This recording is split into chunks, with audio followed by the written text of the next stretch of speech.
show powered by Polycab, India's safe, happy connection.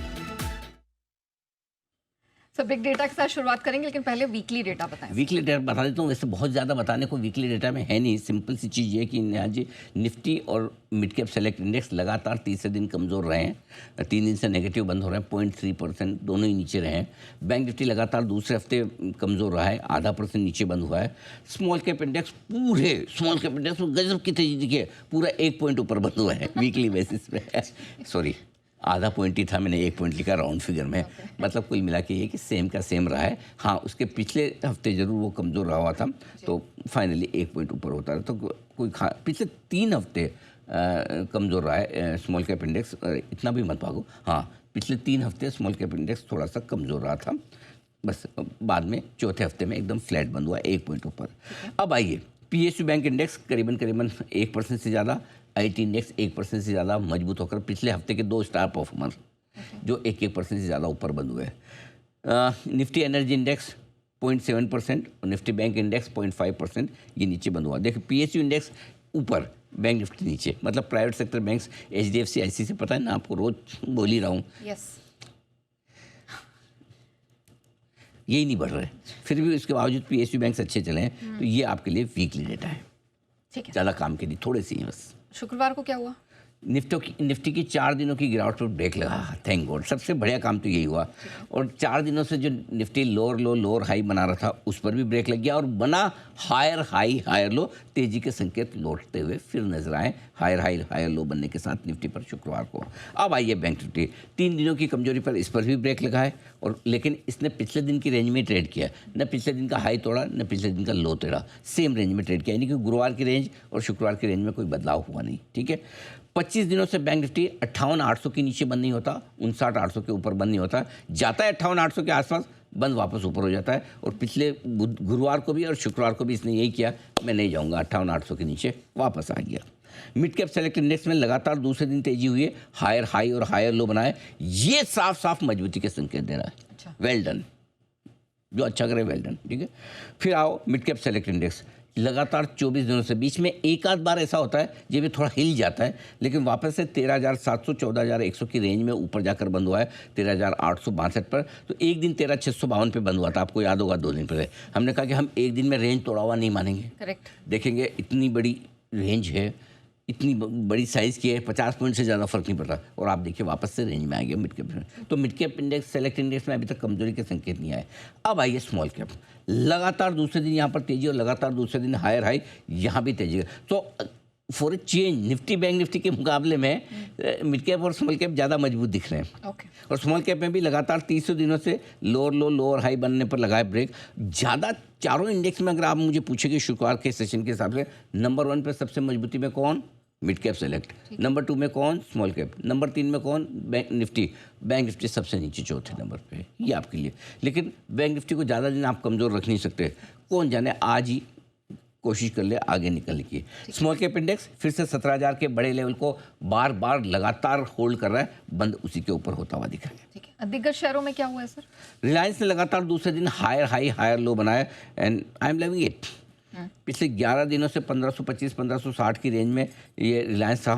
पहले 1545 को पार करने में मुश्किल आ रही थी, कल 1545 को तो कर ही दिया। 2 दिन से 1543 44 पे बंद हो रहा था, राइट। कल 1545 नहीं, 1560 वाली रेंज को भी पार किया, 1565। तो कल ओनली विमल, सिर्फ और सिर्फ रिलायंस।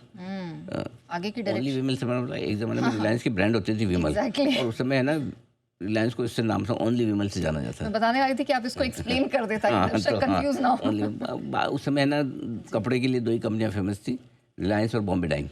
ठीक है ना, तो ओनली विमल बहुत चलता था, तो ओनली विमल यानी ओनली रिलायंस। ठीक है, तो एक ब्रेकआउट के संकेत रिलायंस ने आज दिए। अगर आज एक रुपये से भी पॉजिटिव क्लोजिंग मिल गई, ये ब्रेकआउट कंफर्मेशन हो जाएगा और तेजी को लीड करने के आसार बनेंगे।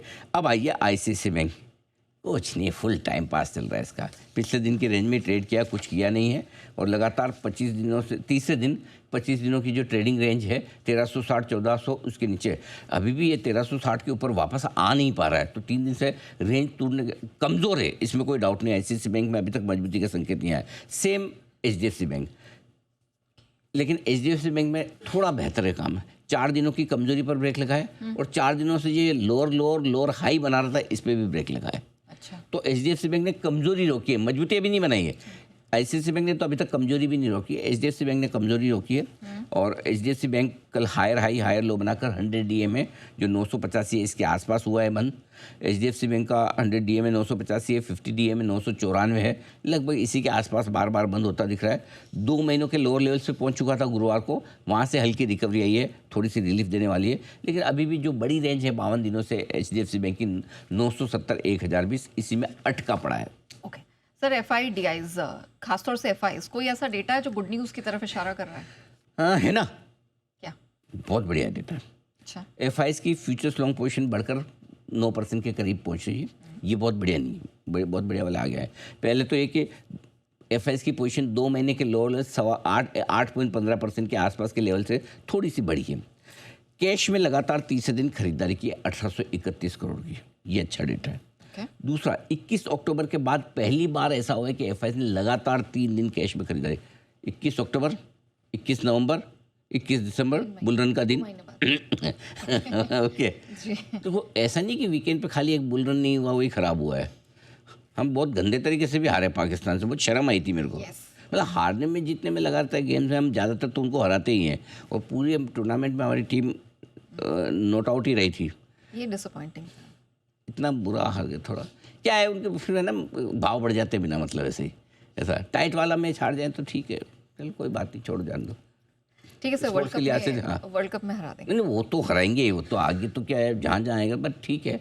क्या है बड़े मैच का एक, चलो मैं भूल गया आगे। हाँ ओके, कहाँ थे? 21 अक्टूबर भी भूल गया। इसके बाद हाँ, पहली बार 21 अक्टूबर भी बार मतलब यार, हाँ 21 दिसंबर मतलब 21 अक्टूबर तो ठीक है। 21 अक्टूबर के बाद पहली बार FIs ने कैश मार्केट में लगातार तीसरे दिन खरीदारी की और खरीदारी मिलाकर सारी जो कि 6,744 करोड़ की बड़ी खरीदारी की और घरेलू फंड ने लगातार 80वें दिन 5,723 की करोड़ खरीदारी की। अब एक मिनट जी, मैं आपको ये डेटा यहाँ थोड़ा सा एक्सप्लेन करना चाहता हूँ।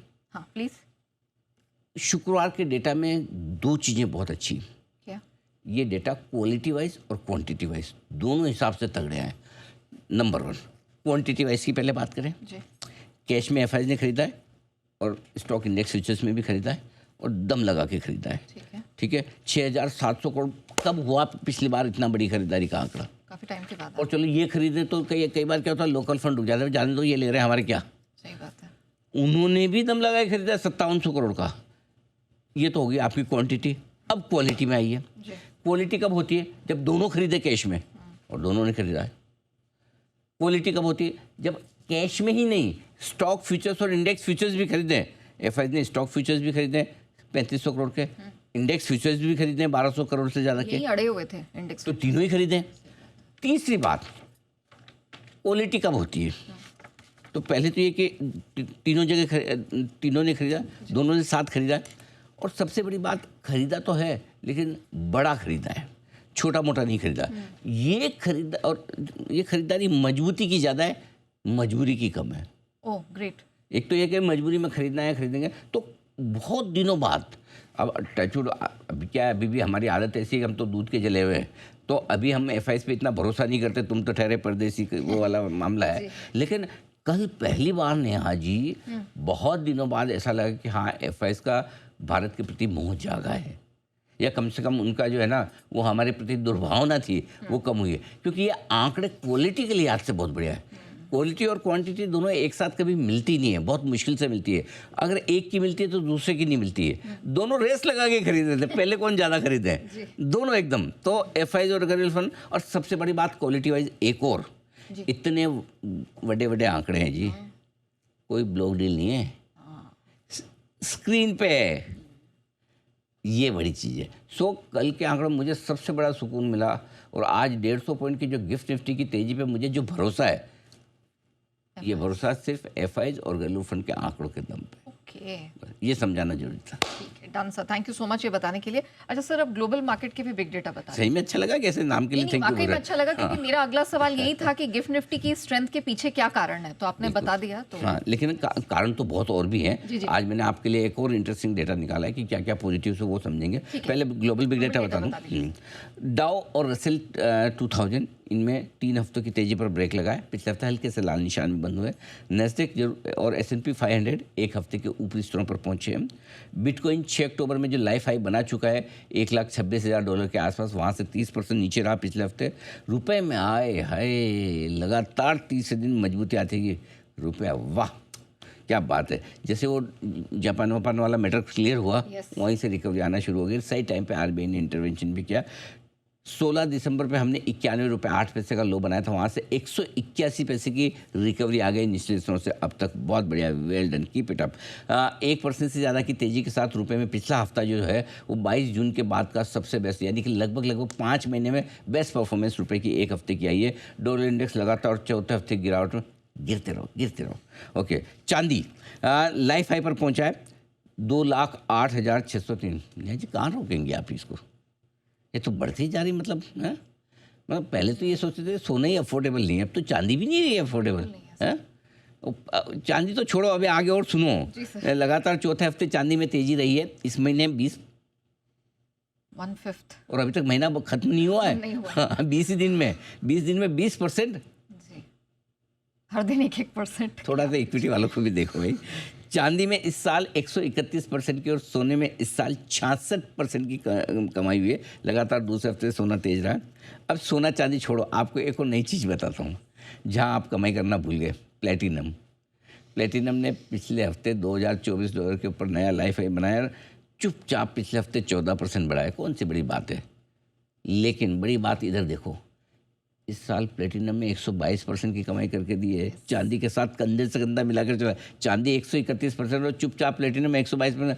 पता ही नहीं चला भाई, इसकी बात ही नहीं की जा रही है। एक तो दिखता नहीं ना कैसा होता है क्या होता है, ज़्यादा तो स्टील की तरह दिखता है। हाँ, तो स्टील के इसकी प्रॉब्लम लाइफ में एक ही है, पैसे प्लेटिनम के दिखता स्टील जैसा है है ना।